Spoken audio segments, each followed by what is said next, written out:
박 의원님이 정치 공동체라는 표현을 쓰셨는데 사실 김건희 여사는 윤석열 전 대통령 후보 때부터 논란이 있었죠. 아내의 역할에만 충실하겠다고 그때 얘기를 했지만 정권을 잡고 나서는 그것이 맞지 않는 행보들 그런 것들이 많이 노출이 됐었습니다. 저희가 영상을 좀 모아봤습니다. 남편이 대통령이 되는 경우라도 아내의 역할에만 충실하겠습니다. 당선인이 지금 전화했는데 하여튼 당선인 이름 팔지 말고 그냥 유리라고 했어요. 지금 전화해서. 예, 고맙습니다. 당연하죠. 하여튼 서울의 소리가 뭔 이게 원흉이야 다 지금. 뭐든 내 소문에. 내가 정권 잡은 거기는 완전히 완전히 무사하지 못할 거야 아마.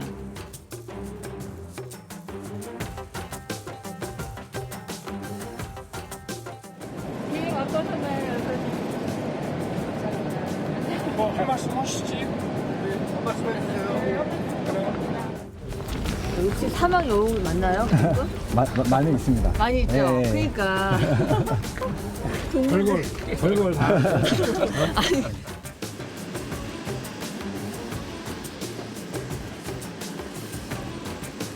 한 분 한 분의 삶을 더 따뜻하게 보듬기 위해 마음과 노력을 다하겠습니다.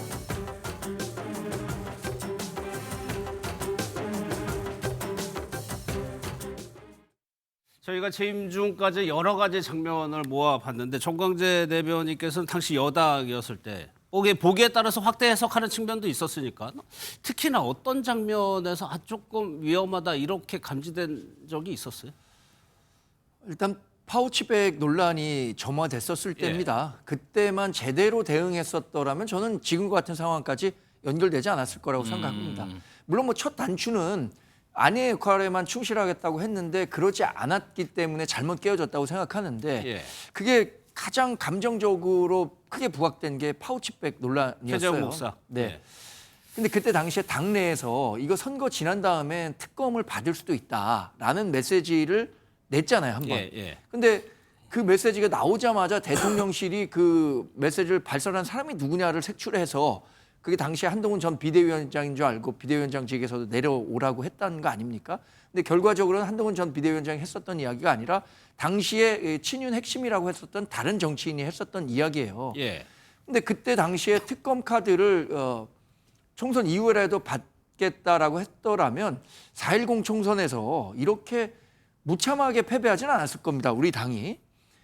그러면 뭐 국정을 운영하는 데 있어서 충분한 동력을 4.10 총선에서 받을 수 있었을 것이고 뭐 민주당이 얘기하는 탄핵 공세, 전 탄핵 공세도 이렇게 적극적으로 나오지 못했을 거라고 생각합니다. 그러면 결국 뭐 이런 극단적인 계엄까지 이루어지지 않았을 텐데 당시에 이 파우치백과 관련해서 윤석열 전 대통령이 박절하지 못해서 그랬죠. 이런 얘기를 했고 그 김건희 여사도 이 문제와 관련해서 얘기만 나오면 격노했다는 거 아니에요? 그러니까 그때 잘못 깨어진 단추가 결국에는 이렇게 계엄으로까지 연결됐고 지금의 상황을 연출하는 가장 결정적인 장면이 되지 않았을까 싶습니다. 그럼 여권 주류에서도 그렇게 건의를 했지만은 받아들이지 않았다. 그럼 박 의원님 결국에 이거를 끊을 수 있는 사람은 윤석열 전 대통령이었을 텐데 윤 전 대통령도 저렇게 박절하지 못했다는 식으로 좀 폄하했던 이유는 뭐라고 보세요? 글쎄요, 결국에 이제 대통령으로서 자신의 가족의 문제에 대해서 그에 대한 논란의 문제에 대해서 어떻게 다뤄야 되는지에 대한 원칙도 기준도 좀 없었던 게 문제의 원인이 됐다고 봅니다. 대통령 되기 이전에 이런저런 구설에 올라서 그 선거 중에 나와서 사과도 하고 했잖아요. 그건 이제 대통령 되기 이전의 일입니다. 근데 대통령이 된 이후에도 이제 김건희 씨 관련된 여러 구설이 끊이지 않았고 김건희 씨가 뭐 국정에 관여한다 이런 얘기까지 나왔잖아요. 특히 이제 앞서 이제 우리 정광재 대변인도 얘기했던 그 파우치백 논란이 나왔을 때 그게 2023년 11월입니다. 공개가 된 게. 그리고 그 직후에 이제 총선이 있었고 이게 특검까지 아니더라도 2024년 5월에 총선 이후에 이원석 검찰총장 지시하에 전담수사팀이 구성이 돼요. 근데 그 결론이 뭐였습니까? 수심위까지 가가지고 혐의 없음. 이렇게 결론이 났어요. 그때까지 대외 행보를 김건희 씨가 안 하고 있다가 그 직후에 수심이 결론 직후에 이제 대외 행보를 시작해서 그 문제의 마포대교 사진이 나오는 겁니다. 허리에 이제 손 얹고 업무 지시하는. 그리고 3개월 있다가 바로 이제 비상계엄이 터진 거거든요. 결국 이제 명태균 씨 사건이 불거지면서 이른바 명태균 황금폰의 존재가 공개되고 그로 인해서 명태균 씨와 윤석열, 김건희 부부와의 관계, 뭐 총선 공천 개입 논란 이게 전면화될 상황에서 비상식적이고 비정상적이고 위헌적인 그런 비상계엄을 선포함으로써 오늘 여기까지 온 거잖아요. 그러니까 자신 가족 문제에 대해서 다른 사람도 아닌 배우자 문제에 대해서 조금만 원칙을 가지고 엄격하게 진행을 했더라면 여기까지 안 올 수 있었겠죠. 특검은 아니더라도 당시 이원석 총장 지시하에 진행됐던 이 검찰의 전담 수사팀이 제대로 수사해서 제대로 밝히도록만 개입하지 않고 놔뒀더라도 이렇게 안 갔을 겁니다. 근데 수사팀 다 교체했잖아요. 그래서 중앙지검장 바꾸고 그 중앙지검장 지시하에 이른바 이제 황제 조사하고 검찰총장한테 수사 결과도 보고 안 하고 이런 있을 수 없는 일들이 그 과정에 다 있었던 거거든요. 결국 김건희 씨가 뭐 V0 대통령 이상의 역할을 했다지만 김건희 씨 선출된 사람이 아니기 때문에 그에 대한 책임을 김건희 씨한테까지 뭐 물을 수는 없고 이 모든 책임은 저는 윤석열 전 대통령의 책임이다 이렇게 봅니다. 예. 명태균 씨가 두 사람의 관계에 대해서 한 얘기가 있습니다. 물론 뭐 과장된 측면이 있을 겁니다. 어떻게 얘기를 했는지 한번 들어보겠습니다. 취임식 갔어요. 무지개가 떴어요. 그 제가 뭐라고 하냐면은 여사하고 통화하면서 문자도 있어요. 뭐라고 하냐면 쌍무지개가 떠서 대통령이 둘이라고 그런다고. 그러면 그게 왜 갑자기 둘이라 할까? 5대5였으니까. 그러니까 내 입장에서는 그 두 사람은 동업자기 때문에 그냥 내가 무지개가 떠서 대통령이 둘이에요. 그렇게 얘기한 거예요. 사실 김건희 특검이 김건희 여사와 관련된 드러난 내용들이 워낙 없기 때문에 그 부분을 이제 수사를 하고 있는 건데 지금 현재 상황에서도 인사권이라든가 대통령실의 계약 등 김건희 여사가 관여한 것으로 보이는 의혹들이 지금 계속 나오고 있는 상황. 5대5라고 명태균 씨는 봤다고 그래요. 그리고 또 양준일 변호사 변호인단이 그런 얘기를 했다고 합니다. 어제 영장심사에서 화무 11홍을 언급을 했다는 거예요. 이거는 꽃이 막 피다가 결국엔 졌다는 의미잖아요, 이거는. 이거 변호인단이 이 표현을 쓴 이유는 뭐라고 보세요? 글쎄요, 일종의 뭐 소회를 밝히는 차원이 아니었을까라는 좀 생각이 듭니다. 저는 이제 처음에 이 보도를 봤을 때 김 여사가 직접 이야기를 한 건가라고 생각을 했는데 변호인 측에서 이야기가 나온 것 같더라고요. 그런 것 같아요. 그래서 변호인이 사실 변호를 할 때, 변론을 할 때 이렇게 비유적인 표현이라든지 뭔가 이렇게 감정을 담아서 변론을 하는 것은 참 일반적이지는 않은데 아마도 뭐 김 여사 측에 김 씨 측에 이 의견이 반영이 됐을 가능성도 있겠고요.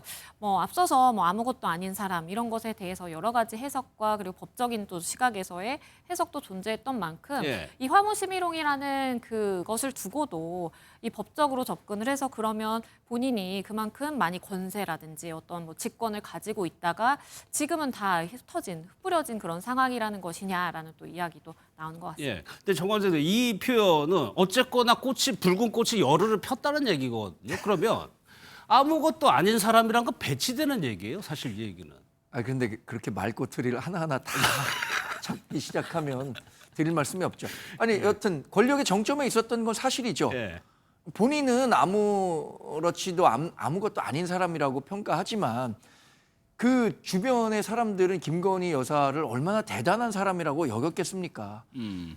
사실 권력 주변에는 그 권력을 이용해서 호가호위하려는 사람들로 넘칠 겁니다. 아마 김건희 여사는 벌써 취임 초부터 그런 이야기들이 정치권에 많이 돌았잖아요. 김건희 여사를 움직여야 윤석열 전 대통령을 움직일 수 있다. 그리고 김건희 여사와 가까운 사람들이 이른바 대통령실 홍보 라인에는 대거 포진돼 있더라.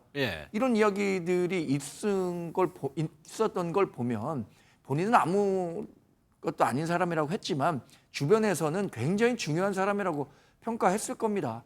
본인의 생각보다 다른 사람이 어떻게 생각하느냐가 중요하거든요. 정치권에선.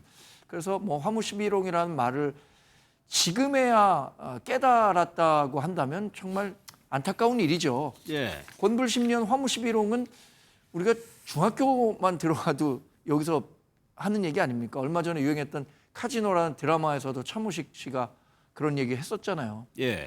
지금 권력을 갖고 있는 사람들도 이 얘기는 꼭 새겼으면 하는 바람도 갖고 예. 있습니다. 사실 공개된 발언이 적죠. 김 여사 관련해서. 그런데 정치권에 회자되는 얘기는 굉장히 많았습니다. 그나마 공개된 얘기를 보면 박 의원님. 내가 청와대 가면 전부 감옥에 넣어버릴 것이다. 남북 문제에 대해서는 내가 좀 나설 계획이다. 이거를 국정현안하고 아주 밀접하게 적극적으로 개입하겠다는 의지잖아요. 이런. 아니 그 말만 들으면 영부인의 자의식이 아니잖아요. 예. 거의 대통령의 자의식을 갖고 있는 겁니다.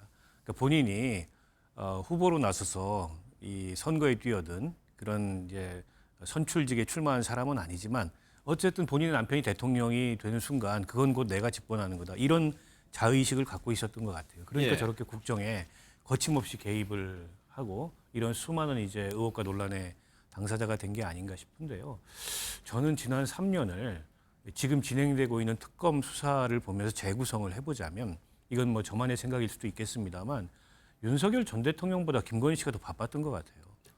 그래서 진짜 국정의 중심이 과연 대통령이었을까 아니면 김건희 씨였을까라는 생각이 드는데 이렇게 수많은 의혹의 그 당사자가 되려면 수많은 사람들과 그와 관련된 소통을 했을 거고 수많은 지시를 했을 거고 또 수많은 사람들을 그게 뭐 정상적이든 비정상적이든 연결을 했을 거고 그렇지 않았겠습니까? 근데 윤석열 전 대통령은 뭐 출근 시간에 제대로 출근도 안 한다. 뭐 이런 논란도 있었고 과연 대통령이 국정에 전념하느냐에 대해서 사실은 뭐 당시 여당 내부에서도 이런저런 우려의 목소리가 나왔던 게 사실이잖아요.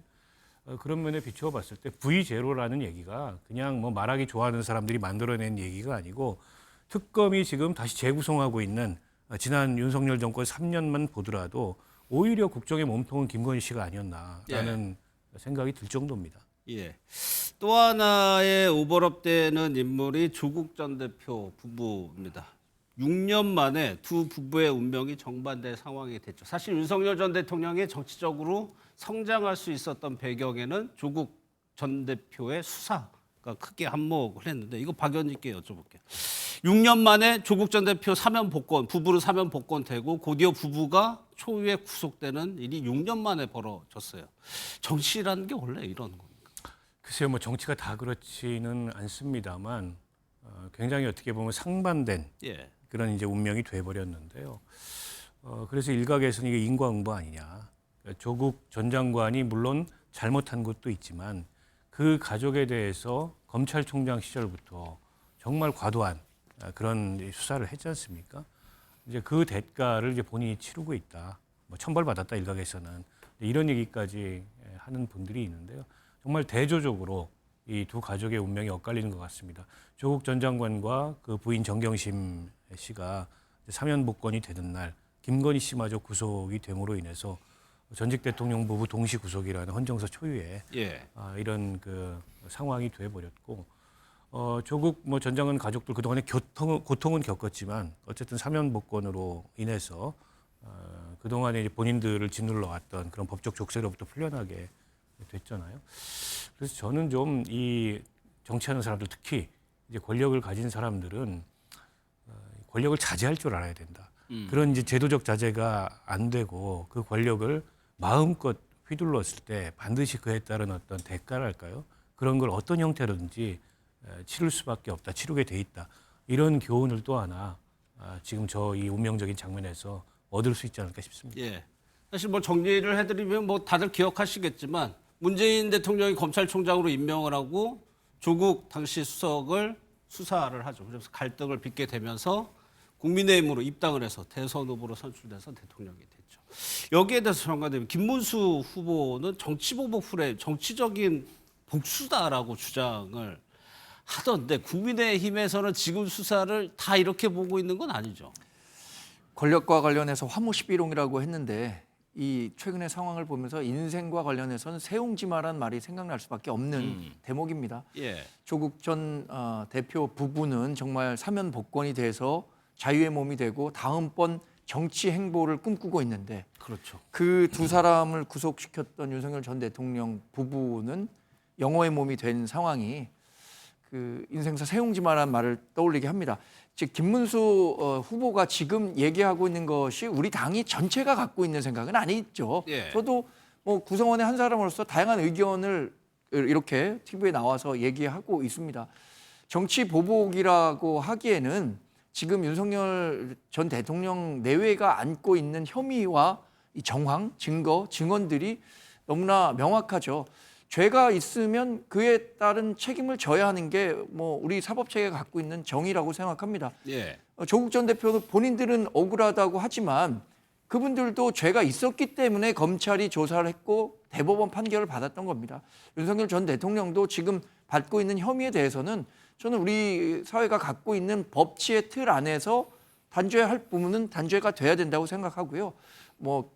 김문수 지금 당대표 후보가 얘기하고 있는 것은 지금 8월 22일로 다가온 선거 이게 있으니까 예. 당장 우리 당원들에게 위로의 메시지를 주는 차원이라고 이해하고 있습니다. 예, 하나 더 여쭤볼게요. 오늘 특검에서 중앙당 압수수색을 했는데 물론 이미 제출식으로 자료를 받는 형태라고는 해요. 이 부분에 대해서 지금 당의 인식은 어때요? 당혹스럽습니다. 특히 특검이 이른바 몇몇 그 특수 종교 단체가 한꺼번에 같이 가입했던 것 아니냐. 그래서 우리 당원 명부를 요청하고 있는 것으로 아는데. 당원 명부. 당원 명부는 우리가 그 정치 활동에 대한 자유를 보장하고 있고 당원 명부는 비공개가 원칙입니다. 그런데 특정 종교가 한꺼번에 조직적으로 가입했느냐 그렇지 않았느냐 이걸 확인하기 위해서 당원 명부까지 요구하고 있는 것은 우리 정당 정치의 아주 근간을 흔들 수도 있는 일이기 때문에 굉장히 협조하기가 어려운 부분이 있다고 생각하고요. 나머지 부분들 있잖아요. 나머지 부분들은 우리가 협조해야 하는 부분은 협조를 해야겠죠. 그러나 당원 명부 공개와 관련한 일에 대해서는 왜 그게 수사 대상이 돼야 되는지 이해하기 어렵습니다. 박 의원께서는 어떻게 보세요? 이게 개별 현역 의원들 압수수색하는 거하고 좀 다른 측면일 수도 있을 것 같은데 또 특검에서는 당연히 해야 되는 절차라고 얘기를 하고 있고요. 지금 이제 그 국민의힘의 여러 정치인들이 공천 개입 관련해서나 혹은 건진 관련된 로비 여기에 이제 이름이 등장을 하잖아요. 예. 때문에 이제 당과 이런 의혹들과 어떤 관계가 있는지 특검 입장에서 확인해 볼 필요가 있었을 것 같고요. 지금 우리 정광재 대변인이 얘기했던 대로 당원 명부라는 건 이제 정당의 핵심적인 정보고 정당이 보호해야 하는 이제 개인 정보에도 해당하기 때문에 압수수색에 잘 응하지 않는 게 사실입니다. 그러나 이제 국민의힘이 지금 받고 있는 의혹이 2023년 아마 전당대회였던 것 같아요. 예. 거기에 이제 특정 종교의 교인들이 대거 당원 가입을 해서 전당대회 특정 후보를 당선시키려고 했다라는 의혹을 받고 있고 그와 관련해서 권성동 의원이죠. 정확하게 얘기를 하면은 지금 통일교 측과의 이러저러하게 이제 유착들이 보도가 되고 있지 않습니까? 그래서 그걸 확인하는 차원에서 아마 협조를 구해서 이미 제출 형식으로 필요한 자료를 전달받고자 했던 거였고 물론 이제 국민의힘에서 특검이 원하는 자료를 다 제출했는지는 모르겠어요. 예. 제가 보기에 당원 명부 제출은 아마 응하지 않았을 가능성이 높습니다. 근데 제1야당의 당사를 그렇다고 강제 압수수색하는 거는 또 특검으로서는 굉장히 부담스러운 일이고 예. 강제 압수를 하게 되면은 충돌이 발생을 할 거예요. 그 압수수색에 응하지 않습니다. 보통은 정당들이. 그래서 이제 특검도 그런 점을 감안해서 가능한 선에서 협조를 요청한 게 아닌가 싶고요. 지금 오늘 통일교 교인들의 당원 가입 문제를 확인한다고 압수수색 영장에는 적시가 돼 있습니다만 그거 말고도 지금 공천 개입 관련해서도 어쨌든 당시에 공천이라는 건 당의 공식적인 절차입니다. 예. 그 절차를 통해서 공천이 어찌됐건 간에 이루어졌어요. 근데 그 과정에 이 당의 업무를 윤석열 전 대통령 부부와 또 여러 사람들이 개입해가지고 방해했다. 이게 이제 사건의 요지잖아요. 그렇게 되면 국민의힘은 피해자이기도 해요. 한편으로는. 그렇죠. 당이 피해를 입은 거잖아요. 예. 그러면서 또 당이 이 공천 과정이 상식적이지 않고 정상적이지 않고 비정상적이었다라는 것에 대해서 또 특검은 들여다봐야 되는 상황이고 관련자들을 소환해야 되는 그런 상황이 아닌가 싶습니다. 여러모로 국민의힘은 좀 위기적인 그런 상황이 아닌가 싶습니다. 예, 이 부분도 그렇고요. 앞으로 김건희 특검이 수사해야 될 사안이 굉장히 많습니다.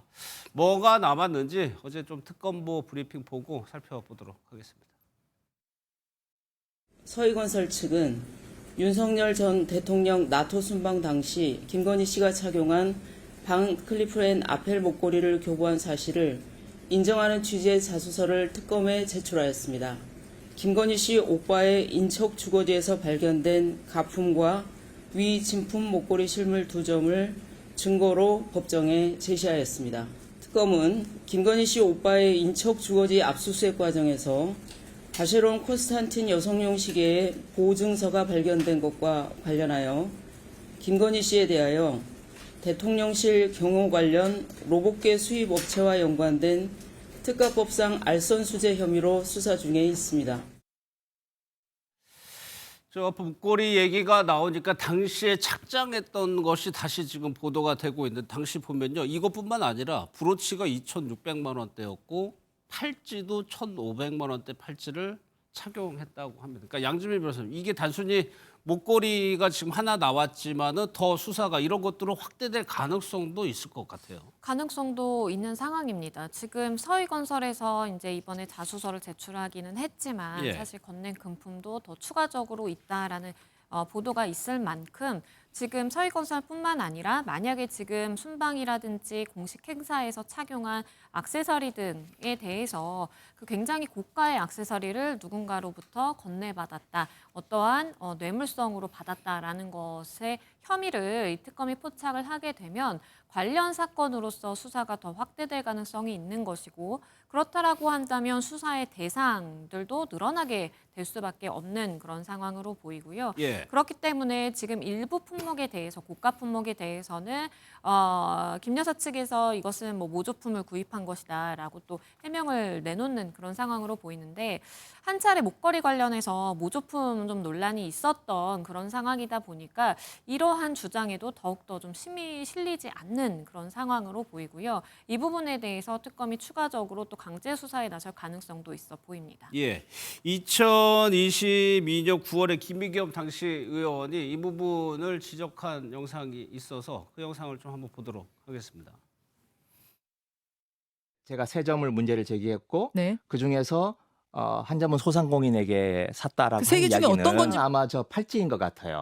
자주 왜 쳤으니까. 그러냐면 저게 지금 1,500만 원 정도로 값이 가장 싸니까 이걸 소상공인이 샀다 그러면 500만 원 이하짜리로 주장을 할 수 있고 그러면 신고 안 해도 되잖아요. 저 보석류도 지인에게 빌렸다라고 하는데 두 개 합치면 거의 1억에 가까운 액수입니다. 예. 외제차 한 대 값이죠.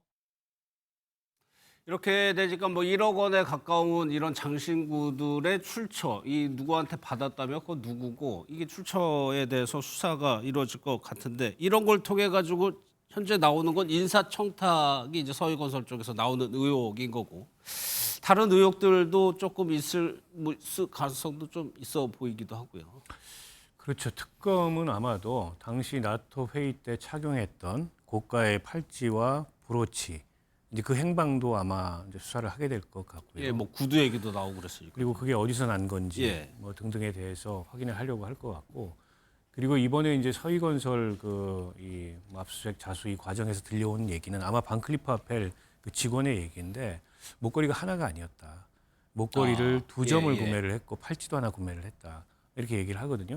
지금 특검에서는 그것도 다 김건희 씨가 받았을 가능성을 유력하게 의심하면서 수사를 진행하는 게 아닌가 싶고요. 그렇다면 지금 저 이제 목걸이는 그 서희건설 쪽에서 받은 걸로 확인이 되고 있지만 당시에 착용했던 고가의 이제 팔찌나 브로치는 도대체 어디서 받은 건지, 그건 무엇의 대가였는지 이런 게 다 이제 수사 대상이 되지 않겠습니까? 예. 그래서 제가 아까 이제 산 넘어 산이라고 얘기한 게 김건희 씨 이제 세 가지 혐의 적용해가지고 구속이 됐을 뿐입니다. 예. 나머지 아직 특검이 갖고 있는 혐의만 해도 열 몇 가지가 되는 데다가 또 혐의가 추가될 가능성이 있어서 예. 수사에만도 상당한 시일이 걸릴 거고 아마도 이제 뭐 그 중에 몇 가지 혐의나 그 인정이 돼서 기소가 될지 모르겠습니다만 뭐 중형을 피할 수 없겠다 이렇게 뭐 그냥 봐도 예상이 됩니다. 애초에 크게 논란이 됐었던 양평 고속도로 뭐 노선 변경 의혹 이런 건 아직까지 시작도 안 한 상황인 시작도 안 한 것 같고 오늘 또 뭘 했냐면 관저 이전과 관련해서 당시에 공사업체하고 이 감사했던 감사원을 압수수색을 하고 있습니다. 그러니까 글쎄요, 이게 특검 기간 연장을 좀 민주당에서 생각하는 것 같기도 한데 그 부분이 현실화될 수 있을지도 모르겠고요. 또 하나가 저희가 어제 또 말씀해드렸던 이 시계입니다, 시계. 그런데 이 시계에 대해서 주장이 현재까지는 조금 엇갈려요. 양지민 변호사님, 돈의 출처거든요. 이 시계를 사줬다는 사람은 김 여사 측이 줬다고 하고 또 일부만 줬다고 하고 못 받았다고 좀 여러 엇갈리는 상황입니다. 보도가. 그렇죠. 그러니까 지금 이 서모 씨 로봇계 관련된 사업을 한다라는 이 서모 씨의 진술이 조금 완전하지 않은 그런 상황인데요. 얘기를 하는 것에 따르면 5천만 원 상당의 시계이고 그리고 그중에 이제 일부 할인을 받아서 3,500만 원가량 그러니까 3천만 원대의 시계를 구입했는데 김 여사로부터 받은 것은 한 500만 원가량이라고 하고 그러면 나머지 금액을 본인이 냈느냐 아니면 누구로부터 송금을 받아서 냈느냐 이 부분에 대해서 주장이 좀 명확하지가 않은 좀 함구하고 있는 상황이에요. 그렇기 때문에 하나의 추측을 해볼 수 있는 부분은 그러한 자금의 출처가 지금 밝힐 수 없는 뭔가 부정한 자금일 가능성이 하나 이제 있는 것이고 그리고 혹시나 지금 본인이 있는 사실 그대로 진술을 했다가 만약에 본인이 어떠한 뇌물의 공여 혐의라든지 추가적으로 이 김 씨 측과 뭔가 공범 관계에 엮일 수 있는 그런 상황에도 놓일 수 있다라는 측면에 대해서 여러 가지 좀 고려가 있는 것이 아닐까라는 좀 생각이 들고요. 일단 지금 주장하는 바에 따르면 시계값을 김 여사로부터 처음부터 다 받기로 약속이 됐는데 일부만 받아서 나머지는 다른 사람이 낸 것이다라는 주장도 있는 상황이기 때문에 추가적으로 그 자금을 준 사람에 대한 조사도 필요한 그런 상황입니다. 또 하나 수사가 단초가 될 만한 인물이 김혜성 씨입니다. 어제 오후 늦게 귀국을 했죠. 바로 특검에서 체포를 해갔는데 영상을 좀 한번 보도록 하겠습니다. 김건희 교수와 관련된 의혹들 어떻게 소명할 계획이십니까? 그 어떤 불법적이거나 부정한 일에 연루된 바 없습니다. 특검에 최대한 협조하고 성실히 조사받겠습니다. 김혜성 씨는 보신 것처럼 아주 강력하게 부인하는 입장을 내보이고 있는데 박 의원께서는 일단은 특검이 신변을 이제 가지고 있어서 구속영장을 청구할지도 결정할 테고 조사를 이제 본격적으로 한단 말이에요. 진술 변화 가능성도 있어 보이세요? 뭐 가능성을 배제하기 어렵고요. 그러니까 저분이 그 김건희 씨 모녀하고 굉장히 가깝습니다. 최은순 씨 잔고증명 그 조작 사건에 잔고증명 조작을 본인이 해줘서 그로 인해 처벌도 받은 분이에요. 근데 이제 저분이 차린 렌터카 업체에 이를테면 카카오라든지 또 효성이라든지 한국주택 금융이라든지 이런 유수의 민간 혹은 공공기업들이 투자를 했는데 그 사업이 그런 투자를 그런 기업들로부터 받을 만큼 그렇게 유망한 사업도 아니었고 저분이 그렇게 유망한 경영자도 아니었고 결국에는 김건희 씨를 보고서 184억이라는 돈을 준 거 아니냐 이렇게 지금 의심을 하고 있는데 그 184억이 사라졌습니다. 다 이러저러한 명목으로 뭐 손실이라는 명목으로 혹은 빚을 갚는다는 명목으로 구주를 인수한다는 명목으로 결국 그 184억이 남아있지가 않아요. 결국 돈이 어디로 온가 다 샜고 이제 그 돈의 향배를 김혜성 씨 수사를 통해서 찾는 것 그리고 김건희 씨하고의 관련성 요게 이제 수사의 핵심일 텐데 지금은 범행을 완강히 부인하고 있습니다만 아마 특검이 다른 경로를 통해서 확보한 이제 뭐 증거나 뭐 증언들이나 이미 이제 그 기업 오너들 다 불러가지고 조사했잖아요. 이제 그런 걸 제시하면서 이제 압박을 한다면 진술이 바뀔 가능성도 있다고 봅니다. 양 변호사님 결국 핵심은 그거겠죠. 이 김혜성 씨의 자금이 김건희 여사 쪽으로 흘러갔느냐 여부? 맞습니다. 지금 일단 받고 있는 혐의는 횡령배임에 대한 혐의도 있어요. 그러니까 회사에 손해를 끼침으로써 본인의 이익을 추구했다라는 부분인데 이것은 영장 청구를 위해서 일단은 한 혐의인 것이고요. 가장 중요한 것은 그러니까 특검 입장에서 초점을 맞추고 있을 부분은 결국에는 수사의 칼날은 김 여사를 향해 있다라고 보는 것이 맞겠고 본인이 김 여사를 등에 업고 이러한 자금을 끌어왔다라기보다는 김 여사에게 보고가 됐고 이런 부분에 대해서 모종의 합의 내지는 소통이 있는 상황에서 이것이 이루어진 것 아니냐라고 특검은 의심하고 있는 상황입니다. 알겠습니다.